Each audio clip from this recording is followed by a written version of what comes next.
Γεια σας φίλοι μου, ξανά κοντά σας με ακόμα ένα βίντεο, με ακόμα ένα spoiler οριστικό και κλειδωμένο.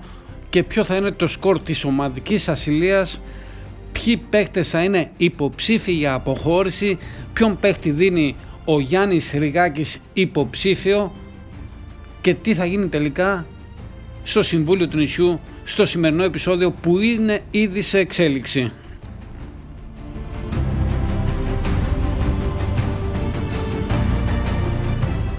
Ας πάρουμε λοιπόν τα πράγματα με τη σειρά.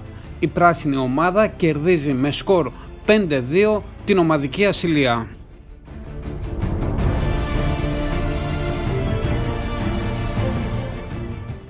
Ο Μιχάλης στο Συμβούλιο του Νησιού δεν παίζει το τοτέμ που έχει και από την κάλπη ψηφίζονται η Γεωργία με 3, ο Μιχάλης με 2 και η Μαρία με 1.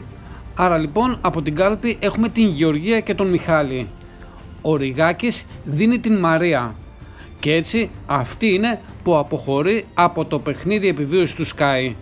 Αυτά λοιπόν θα δούμε στο επεισόδιο σήμερα που είναι, όπως σας είπα και πριν, ήδη σε εξέλιξη. Μείνετε συντονισμένοι στο κανάλι μου, κάνετε εγγραφή και σύντομα θα είμαι κοντά σας με νέο βίντεο. Καλή συνέχεια σε όλους!